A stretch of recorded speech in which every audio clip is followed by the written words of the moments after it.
podcast with your hosts, Jason Mefford and Kathy Gruver. Fire and Earth, giving you the keys to unlock your limitless potential. Welcome to another edition of the Fire and Earth podcast. I'm your co-host, Jason Mefford. And I am Kathy Gruver, and we're talking about a very, very important thing today. Jason, I don't know if you've ever had an experience where somebody asks you to do something and you have to decide whether you're going to say yes or no to that thing. I think every time somebody asks, right, we have to decide between yes and no. Yeah, that's true. Well, sometimes creates an issue, and we have to decide whether we're going to say yes or no. And if you say yes to everything, how much weight do your yeses mean?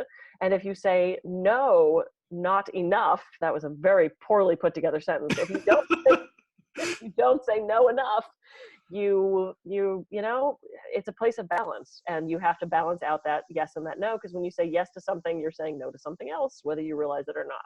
So today we're going to be talking about those positive and those negative responses to questions. I'm very excited about this one. Well, yeah, because I think what you brought up there at the beginning of, I think a lot of times when we're saying yes all the time, we don't realize that we're saying no to other things. Yeah. And so that is one of the things, you know, where we kind of have to have a mindset shift, because it actually reminds me, you know, one of the things that I heard about successful people and certain, you know, ones that I was reading about, they said they don't have a to-do list. They have a not to-do list. And so it almost kind of comes back into this of, you know, we have to say yes to some things, but no to other things. And the balance between that and being clear on it is sometimes a difficult thing to do. So I know you've got some suggestions and some ways of kind of thinking about this. So when people are posed with that question, right? Do I say yes or do I say no? When somebody asks them, how do you know whether to say no or yes? Well, I think it goes back to values, and we've talked about this before, and I would love for us to at some point do an exercise just on values and creating your values. If that doesn't align with the values that you have, if that doesn't align with the values that you set forth in your personal life, in your relationship, in your business, then you might have to pass on that. Because I know I was approached the other day, someone said, hey, I'm doing this women's retreat. I'd love to have you speak. Here's the info. I read all the info, and it turns out that not only did they not pay, which, okay, sometimes that's fine, but they wanted me to pay. I had to pay to attend, but it was this discounted rate. And I just, you know, when you're just starting out, you might do things like that. Or if it was a retreat that I was actually interested in doing, that might have been great. I get the weekend, it's discounted, blah, blah, blah, blah. But in this case, this was not a fit for me. I don't really do that anymore. So I simply wrote back, not over-explaining, because women, listen to me, it's okay to just say no without having to give 20 pages of reasons. Don't over-explain. Don't over-explain yourself. And I simply said, hey, this looks like a great event. This is not a good fit for me. Good luck with it. Yep. That's all I wrote. That's all you have to say. This is not a good fit. And don't say, oh, not right now, unless you seriously want to be bugged in 6 months about doing it again.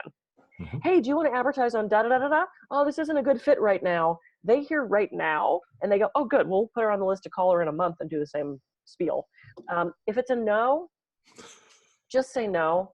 That's all you have to do. So when you come to that decision of, I don't want to do that thing, simple, don't use too many words, don't feel like you have to give an excuse, just say, no, this is not a good fit. Yeah, so like, well, make it very simple, make it clear. Yeah. Right. Because like you said, if you're ambiguous about it, then people might read more into it or misunderstand what you're saying. But so let's almost kind of go through this example, you know, that you had here, right, of how when you look at kind of the values and some of the other stuff of being able to make that decision. So this organization comes to you and says, hey, we want you to come to the retreat. Bing, right? You kind of perk up because, hey, this is what I do, right? And it kind of sounded interesting. I'm guessing the topic and everything on what they wanted to do. So far we're getting kind of yeses going on in the head, right? And then they bring up the point, well, and it doesn't pay, which again, okay, well, that's maybe on the other side now. So now we got some negative stuff towards it. And by the way, you need to pay to come, right? Yeah. So, you know, as you go through and think about, again, your values, what you're trying to do in business. Um, as you kind of walk through and think about that, it became pretty clear pretty fast Yeah. that didn't align with the values. And so doing that would hurt you, I guess is maybe a harsh way of saying it, but it would be detrimental to you versus saying no would be better for you. Right. Right. And you have to look at the surrounding circumstances. If I looked at the attendee list and realized there was 150 high-powered executives where I might get spin-offs from that, maybe it's worth the $350 investment to go. Or if it's on a tropical island where I've always wanted to go, and there are things that could have put it back into the yes column, but this was a local thing with 12 women. I probably knew most of them already, so it didn't work out. You also have to get comfortable with saying no and not fear judgment or hurting someone's feelings. Well, if I don't say yes to her retreat, I'm going to look bad and I'm going to, no. Figure out, does that align with your values? What do you want? And does this lead you to what you want? Because if you're saying yes to everything out of guilt, and I see this a lot with my clients who are parents, can you volunteer for the PTA? Yes. Can you pick up my kid from school? Yes. Can you bake cookies for yes. And then they realize they're doing all of this stuff for everybody else. And never and for they themselves. Are getting nothing from it themselves, and or all these things, these values, these things that are on their to-do list, not their to-don't list. I like to-don't list better. Don't list. It doesn't benefit them. They're so self-sacrificing that then people start to take advantage. Oh, Mary will do it. She always does it. Well, guess what? When Mary says no, you guys are SOL. So you better come up with another option, because Mary is just pissed at you for, I'm sorry, Mary's very close friend. not that any in my yeah, no, this is all why I don't have references kids. to characters are fictional. I don't have to make cookies unless they're all for me. So, but you have to determine how much time do you have, what your values are, what's important to you, and then you have to make your decision from there. Well, and I think it's because I'm guessing nobody else in the world is like me, but I tend to want to say yes more than I probably should, right? Yeah. Because again, we feel like, yes, we want to help people, we want to be supportive, like you said, maybe again, some of it is, how we want to be perceived as being helpful or liked, the team player, the liked player. And so, like you said, I mean, I've had this at different points in my life where I've said yes to too many things that makes it, hard for me to kind of get where I want to personally, right? Or from a business perspective, if you're spending all your time doing all these other things, then you don't have time to be working on what's really important and what you really value yourself, right? And so again, even now I've got this, same kind of thing, like, hey, come be on our volunteer, nonprofit board. And it's like, right. So part of me is like, well, I believe in the organization and I want to help out. But then part of me is like, I hate being on nonprofit boards. It is like the biggest political clusterfuck around, with the egos and the other stuff. And it literally like makes my stomach kind of turn. At some of the stuff, and I feel like I'm wasting my time, and my time would be better spent either, working on my business or in my personal life with the people that I love. But there's still this hesitancy from me to say no, even though I know that's the right thing to say. So how do people kind of get past that? I mean, if you feel like in your gut that you should say no, but your head is trying to convince you to say yes, what do we do? How do we make that decision easier so that we can actually move on and make the right decision? I have a trick for that. You do? I do, but also, we have to listen to our gut. This is why we have that. If everything is telling you, don't be on the board, you've done this before, you've been there, it's a time suck, you can't stand the personalities, it's disorganized, it's going to take you away from all these other things, go with your gut. I mean, this is what we've been saying. But I had a client who couldn't decide if they were going to do this big race or not. And I said, well, flip a coin. And he said, right. And he laughed and he said, what do you mean flip a coin? And I said, look, you flip the coin. And if it lands heads and there's a part of you that goes, I wish it would have been tails, you've made your decision. If you're relieved that it's heads, you're like, oh, thank God. And you know what decision to make. It's a trick. And it's not just simply the randomness of flipping heads or tails. It's how you feel about the answer. Yeah. So well, that's actually one of the tricks that I do. I haven't had to do it in a while because I've gotten really good at saying no to things. And also you have to know that you're evolving. So when I was acting in Los Angeles, I would take every single thing that came up. Student film, yes. Stupider student film, yes. Student film at midnight downtown in the freezing cold where you have to be in a bikini because it's supposed to be summer, yes. I said yes to everything because that's what you have to do when you're starting out in any business. You say yes to every massage, you say yes to every speaking gig, you say yes. And then as you get further along in your career, does that benefit me? And you start to say no to things. You become more selective about what you do. And I think that transition is really hard for people because, I'm so used to saying yes. And it's that fear of, it's a FOMO. It's that fear of missing out. Yeah. Well, what if I say no to this student film and it ends up being a blockbuster? And, there's that, but you have to make those decisions. There's only so many hours in the day and you have to decide what you want. What are your values? How much time do you have? Because when you say yes to something, you're saying no to something else. If you say yes to the PTA, you're saying no to your own kids. If you say yes to the executives, you're saying no to your family. If you say yes to the kids, you're saying no to the meeting. So you have to understand that there's this opposite.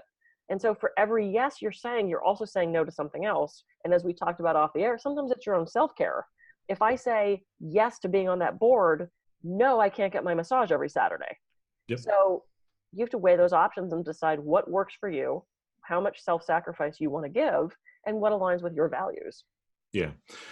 Well, so I think that, to me is one of the big deals, that alignment to values. Because one of the things that I've actually started to do, I kind of went through a little session with one of my friends this last week, actually, to kind of help me get clearer on what I need to be focused on. And so I've come down to really kind of two words that are really important to me as far as from a value perspective, and three words on what I need to be doing to show up and have or live those values, right?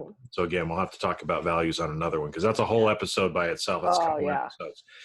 But like you said, what I I like that is when you're posed with that question, right? Is go back to or think about what is the value or your values. And sometimes it's a little difficult because like you said, you've got to either say yes at work, which means you're going to say no to your kids. But if you say no to everything at work, then you don't have a way to provide for your kids. Right. And so there is always kind of this balancing that you have to do. But if you're burning yourself out, if you're stressed at work, just to try to provide, that does carry over into home life as well. So there has to be some of that self-care there. Right. But I like the idea of flipping the coin because again, most of the time, I think we know what we should do, but either we're afraid of doing it for some reason, right? So there's some fear that's holding us back. That could be, fearful of what other people might think of us, right? It could be, lots of different kinds of fear. Or, again, it's just us not being clear on our alignment of what it is. And so, you have to just make a decision and move on, because the more that you kind of ruminate about it, it ends up having a lot of stress and negative energy in our life. Right. Yeah.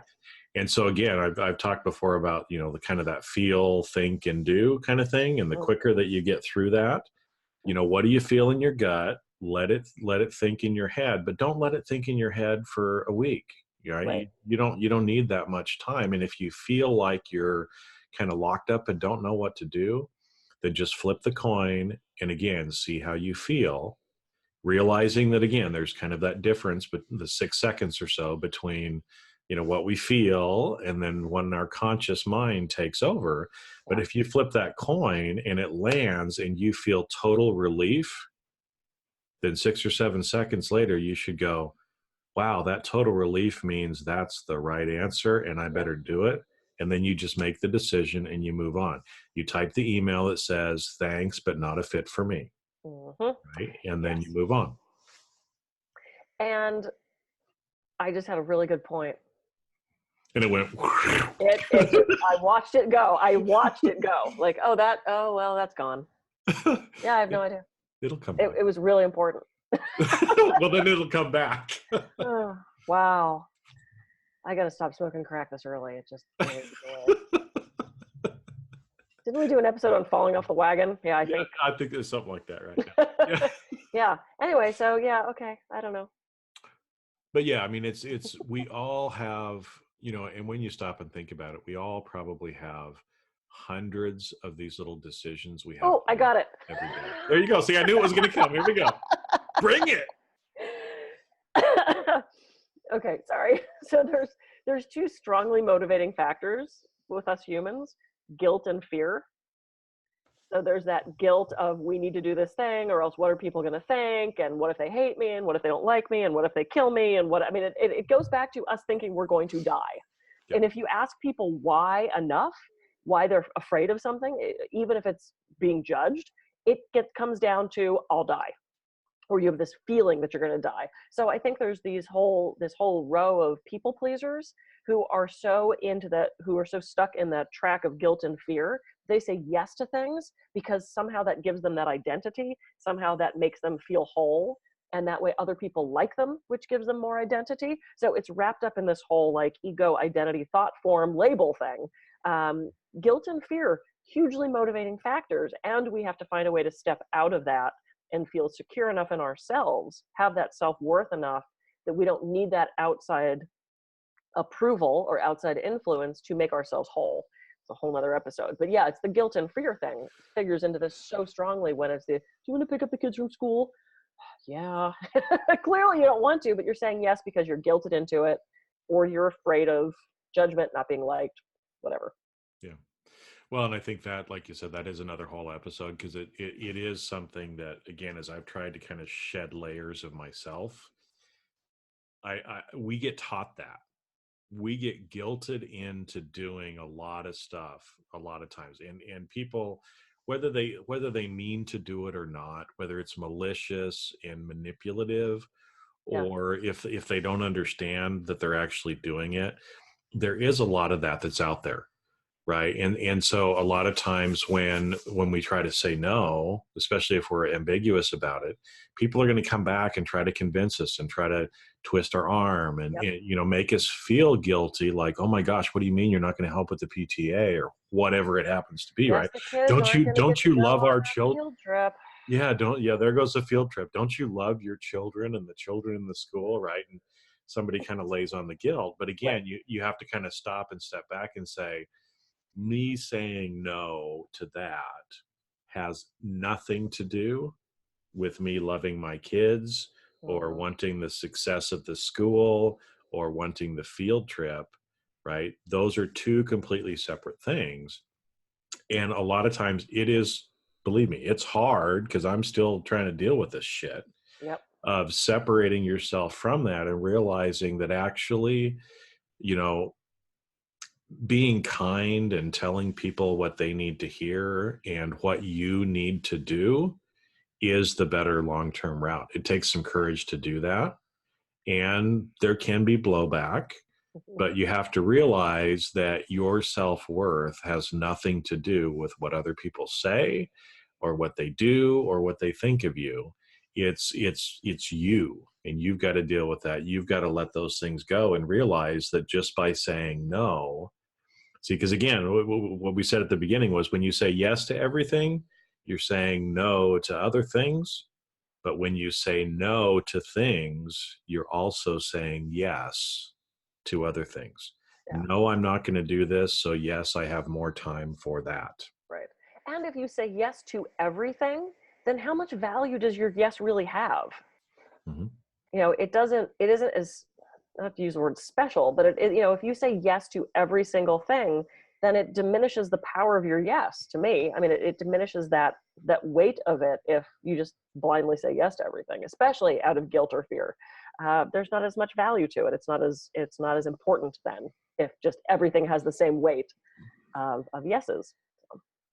Well, that's kind of interesting because, like, we said before, kind of the people pleasers, right?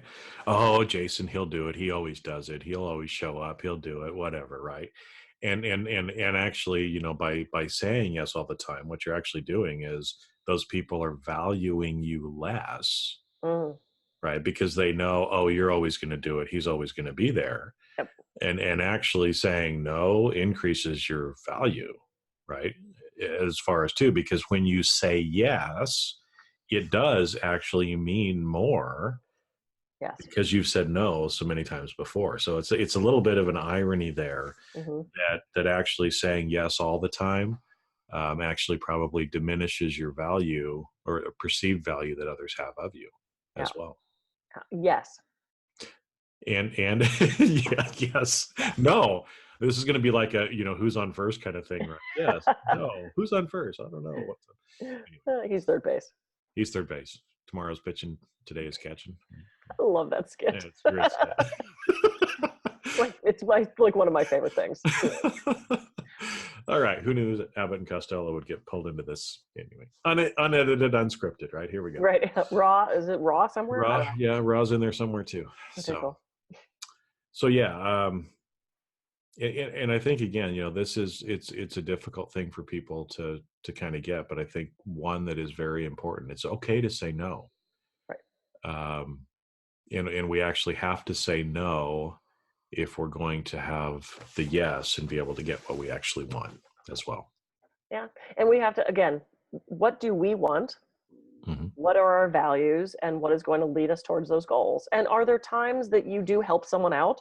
Absolutely. Are there times you do something you don't necessarily want to do because you have that compassion and that care of helping others and you want to be useful to them? Absolutely. But you can't live your life that way. You can't put everybody's needs above your own. And I'm so tired of this analogy because I hear it at every single talk, but I'm going to use it because it works. You're on the airplane and the oxygen mask drops. Put your own mask on before you help those around you. You have to make sure your needs are met, because if you're not meeting your own needs, then you have nothing left to give to anybody else. Right. So if you say no to the PTA meeting so that you can go get your hair, nails, and a massage, good for you. Take care of yourself. Self-care is got to be somewhere in the top 3 of your list. You don't, even if you're not number 1, even if you aren't an only child and haven't put yourself in the number 1 spot yet, keeps going back to that. Put yourself in the top 3. You have to put your needs somewhere on your list. You have to take care of yourself, because if you don't, and I know I have a lot of parents who have this saying, oh, I've got to deal with the kids and I don't have time for myself. What message are you sending to those people around you? What are you modeling for your children if you put everybody else above yourself? That's not a good role model for them. So make sure you're saying yes to you. Say yes to yourself. Yeah. Well, and I think that's an easy trap to get into, especially like you said, parenting, having kids, and always, putting the kids ahead of everything else. And it's different, the father versus mother kind of figure as far as, a lot of times men, in order to put their family first in their mind, they spend all their time, they say yes at work all the time to try to provide well for their family. I was guilty of that as well. And in their mind, they're saying yes to their family by saying yes to work. Right. But at the end of the day, so much of the time, you burn yourself out. You're depressed. You're on edge. You're angry. And sometimes then that ends up coming home and you snap at the wife or the kids. Right. And the same thing from the mother perspective, right? Is, again, give all the time to the kids, feel worn out, tired, stressed, everything else, just collapse into bed every night and wake up tired in the morning to go and do it all over again. Right. And it's the same thing under both of those scenarios. They're not taking the time for self-care, for, their own relationship as well. That's right. Why a lot of times, you end up seeing that both parents, as they're raising kids, kind of have their own, 2 little worlds that they're operating in to try to keep the family, together and working, and then all of a sudden you get to the point when the kids leave and you look at each other and it's like, who the hell are you? Right. Oh, We haven't known each other really for 20 plus years because we've both been off, and they haven't been actually focusing and saying yes to each other. yeah. And so, like you said, sometimes it's like, you know what, grandma or the aunt or uncle or whoever, you're taking the kids for the night or for the weekend so that we can say yes to each other. Yeah. Yeah. Or else you end up, like I said, years later going, who the hell are you? Yeah. And I know so many relationships that as soon as the kids are in college, that marriage is over. Because basically, you're right, for the last 18 to 20 years, the only thing that's held them together is the kids. The only thing that they had in common, that only thing they were fighting for together was the kids. And then when the kids are gone, you're right, they look at each other and go, I actually don't like you anymore, because they didn't take time to say yes to the relationship or yes to themselves. And then they resent that, and then it's a whole thing. The other thing that we can't bring up in this episode, but the 5 love languages and how you express love and how you want love. For some people, that's quality time. For some people, it's acts of service. So knowing how you express and receive love is actually going to help with this, because if your thing is acts of service, you're going to be more apt to say yes to these things because that's how you want to be shown love. Whereas if it's words of affirmation or physical touch, I think it would be fun for us to do that quiz and then have an entire episode on like how to communicate your love and relationships and all that stuff. I think that'd be kind of interesting because that translates in business too. Yep, maybe not physical touch, that gets you in trouble. But, slap on the back every once in a while. But so I think this is great. I think we should say yes to ending the episode. Yes. Okay, good. So we are in agreement. We're in alignment. Wrap it up here. Because we started off talking about yes and no, right? And the fact that sometimes we need to say no, sometimes we need to say yes. And how do we decide that? Well, a lot of this goes back to those values and the alignment that we have, right?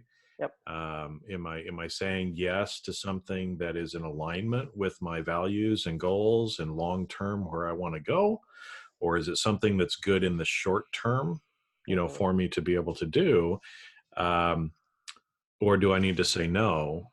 Because every yes means you're saying no to something else, but every no means you're saying yes to something else. Right. So we just have to be conscious in that. And not falling into guilt and fear and doing things out of this feeling of obligation when you really don't want to do it. Flip the coin, see how you feel. Yep. And then just again, feel, think, do, make the decision, decide, and move on. Because the more you ruminate about it, right, the more guilt and fear you're going to have as well. Exactly. So decide, move on, let it go. Keep it simple. Keep it simple. Cool. Awesome. I am Kathy Gruver. I can be reached at kathygruver.com. And I'm Jason Mefford. I can be reached at jasonmefford.com. So go out, say yes to the right things and no to the right things so that you can have the life that you need. And we will see you on a future episode of the Fire and Earth podcast. Take care. See ya.